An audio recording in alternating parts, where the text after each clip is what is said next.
Dzień dobry Państwu. Chciałoby się powiedzieć, witam Państwa serdecznie na kolejnej wystawie w BWA Sokół w Nowym Sączu. Ale oczywiście w sytuacji, jakiej znaleźliśmy się, jakiej znalazł się świat, Europa, musimy prezentować sztukę online i właśnie tą drogą online chciałbym Państwu zaprezentować dzisiaj 4 artystów, którzy pokazują, którzy reprezentują malarstwo, jak i fotografię.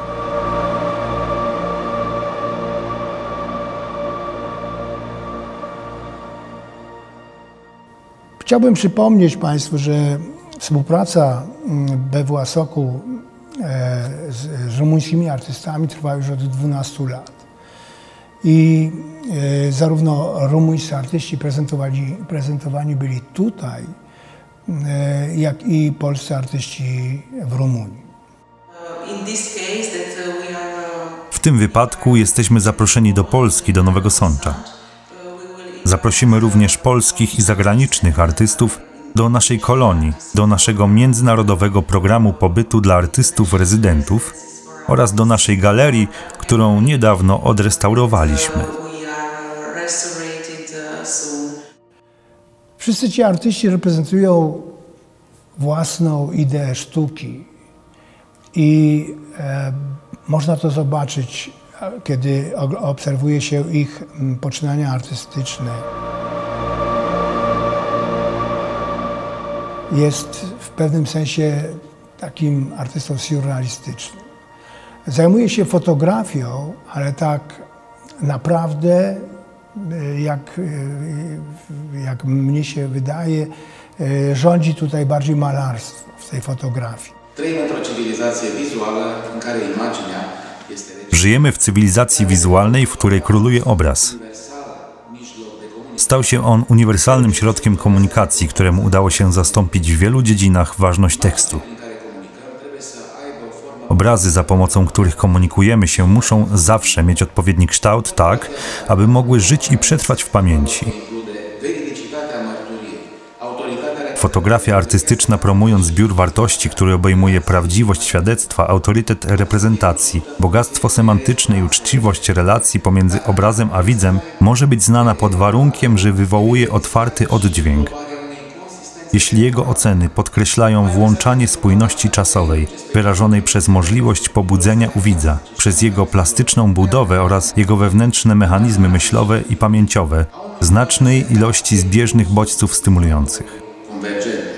On sam napisał taką książkę pod tytułem Doświadczenia tymczasowości. I wydaje mi się, kiedy oglądam jego fotografię, obrazy, wydaje mi się, że właśnie to jest obszar tymczasowości.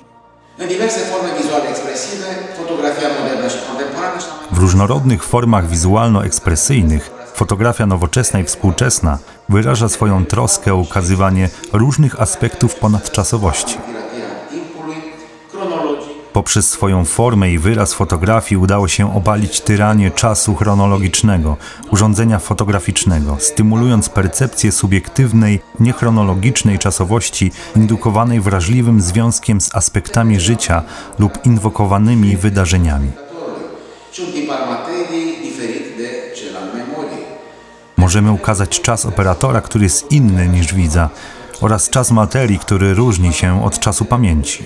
Dla osobistego świata poetyki fotografia jako forma artystyczna, która z racji swojego charakteru i cały czas poprzez swoją produkcję i ocenę pozostaje związana z czasem, stanowiła właściwe środowisko dla rozległych badań oraz rozwoju teoretycznego, analitycznego i doświadczenia.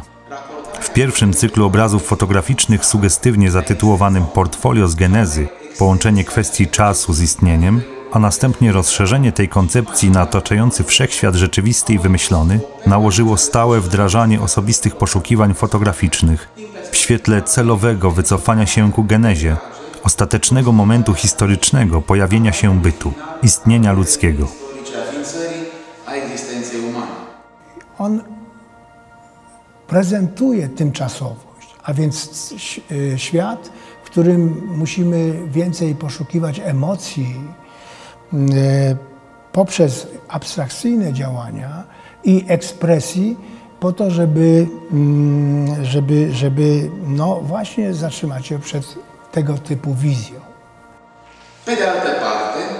Pojawienie się systemu cyfrowego niewątpliwie wyznaczyło wejście fotografii w zupełnie inny reżim, pomiędzy obrazem a prawdą i odczytem, oparty na zastąpieniu dominującej estetyki przypadku przez konstrukcję. Podejście młodych przedstawicieli fotografii współczesnej nie zakłada już, że głównym zadaniem fotografii jest ukazywanie prawdy, w znaczeniu dostarczenia światu obiektywnego świadectwa, ale oferowanie komentarza dotyczącego stanu świata, wychodzącego poza etap tylko jego odkrywania. Razem z innymi formatami artystycznymi, zarówno tradycyjnymi czy hybrydowymi, środowisko fotograficzne dołączyło do pochodu w kierunku doświadczania nowych form estetycznych, które dołączone do jego krytycznego ducha stanowią stałe elementy, które można określić jako niezbędne wektory w ewolucji fotografii w naszym 3. tysiącleciu.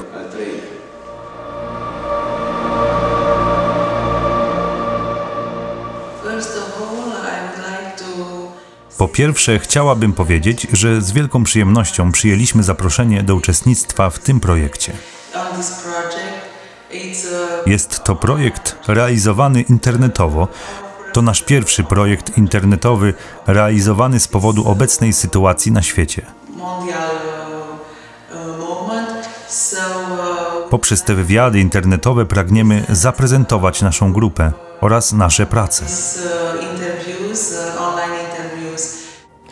Laura Guinea jest szefem okręgu, czy Związku Artystów Rumuńskich, okręgu Baia Mare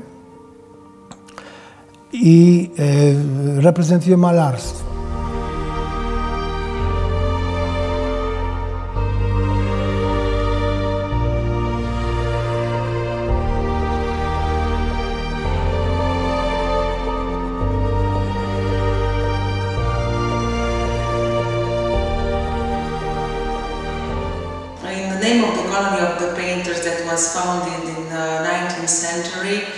W imieniu kolonii malarzy, która została założona w XIX wieku w Baia Mare w Rumunii, chciałabym zaprezentować nas jako bardzo mały wycinek naszej grupy malarzy, artystów nowych mediów i grafików.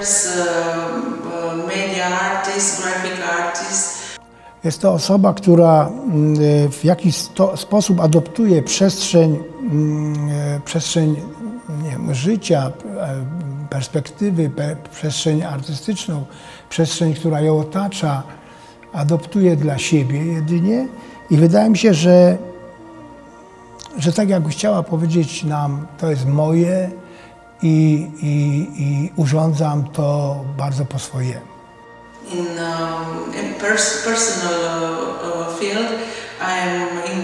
Jeśli chodzi o mnie, jestem zaangażowana w działania trójkierunkowe.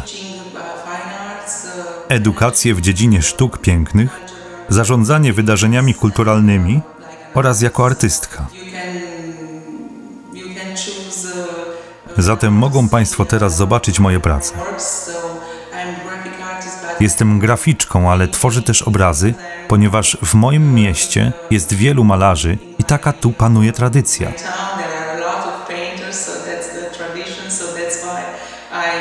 Dlatego wykorzystuję rysunek, wykorzystuję skalę szarości, ale w stylu malarskim lub w dziedzinie malarstwa.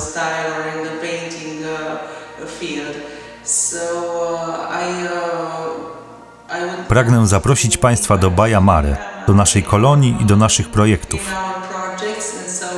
Dziękuję Pani Ewie Rams za zaproszenie nas. Gratuluję moim kolegom i dziękuję publiczności, która obejrzy nasze materiały wizualne.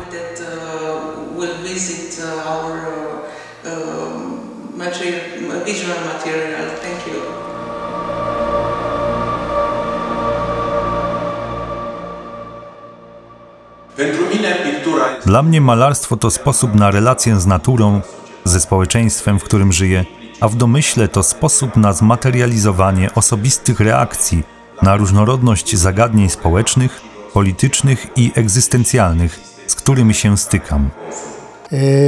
Jest to bardzo interesujący malarz. To jest malarz, który wydaje mi się, że rządzą nim jakieś emocje niezwykle różne.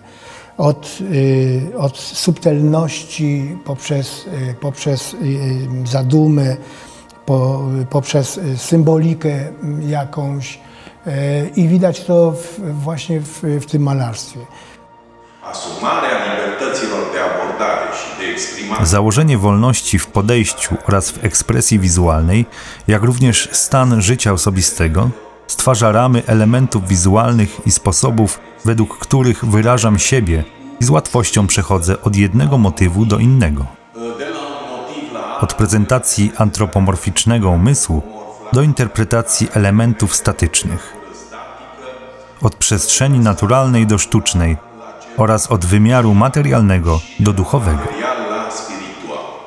Przez pewien czas zajmował się analizą obrazu i podobnie jak Piet Mondrian próbował budować obraz z drzewa, ale potem nagle z klimatu tej analizy przechodzi w klimat powiedzmy sobie taki religijno-turystyczny, gdzie pokazuje nam obrazy związane z napięciem wywołanym spotkaniem z katedrą, spotkaniem z wnętrzem tej katedry.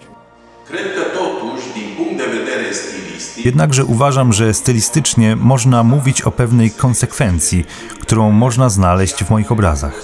Mianowicie chodzi o wykorzystanie klucza interpretacyjnego należącego do pewnego rodzaju neoekspresjonizmu, w którym ulubionymi składnikami są elementy groteski, cynizmu, absurdu, seksualności, geniuszu, ale również ironii, atrybuty wyglądu, istoty, świeckości, sakralności, fizyki, metafizyki, tego co zmysłowe, umysłowe oraz tego co fizjologiczne, duchowe. Potem łagodnie przechodzi w surrealistyczne obrazy, bawi się trochę w psychologa, wydaje mi się, w tym malarstwie. I co ważne, że nad wszystkim czuwa jednak kolor i to taki, powiedzmy sobie, ekspresja tego, ekspresyjny kolor, tak bym to określił.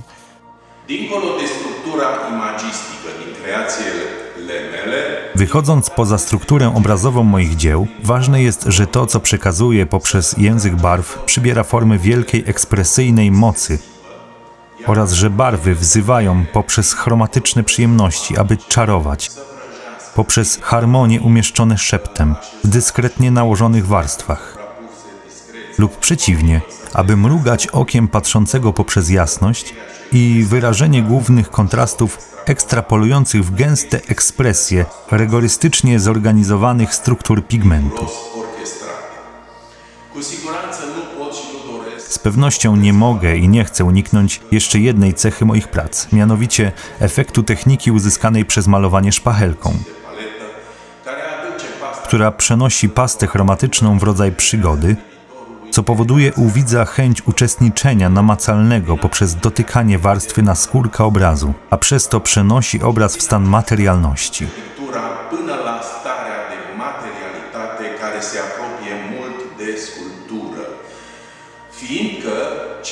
Dzięki temu obraz jest bardzo zbliżony do rzeźby, ponieważ zaprasza widza do tego, aby skoczył, by zanurzył się w prostopadłym terytorium po zeskanowaniu dwuwymiarowego obrazu. Mówi się, że na drugim biegunie znajduje się akwarela, która dokonuje przejścia w grafikę.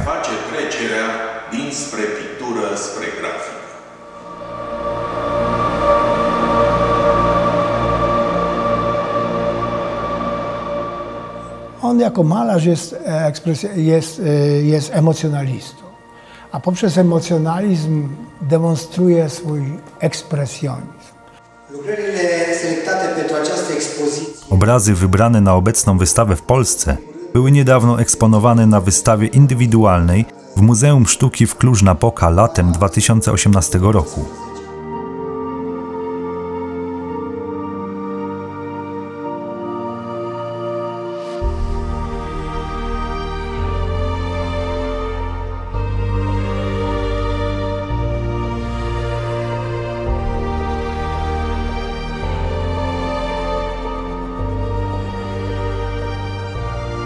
Obejmują one prace wykonane w technice akrylowej, olejnej oraz technice kolażu na różnych podłożach, głównie na tkaninie konopnej lub płótnie lnianym.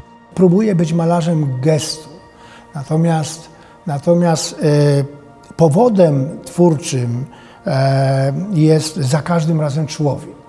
Głowa, ludzka postać. Prace o dużych gabarytach ukazują postać ludzką i kwestie związane z podstawowymi zagadnieniami natury ludzkiej. Wewnętrzny dramat ujęty w ramy wizualne, pytania i nastroje.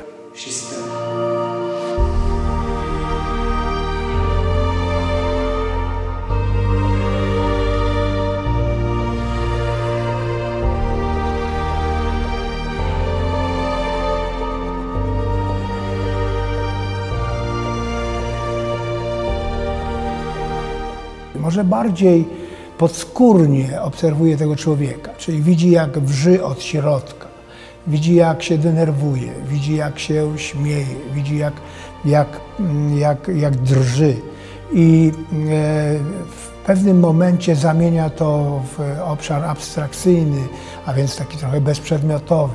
Znika człowiek, pojawia się tylko emocja i z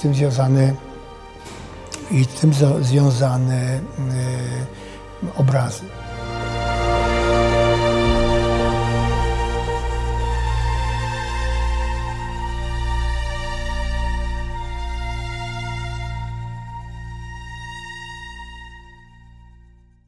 Także wydaje mi się, proszę Państwa, że na tej wystawie będziecie Państwo mogli spotkać twórczość, w której zanurzycie się emocjonalnie, zanurzycie się w jakiś sposób intelektualnie i tego Państwu właśnie życzę. Dziękuję.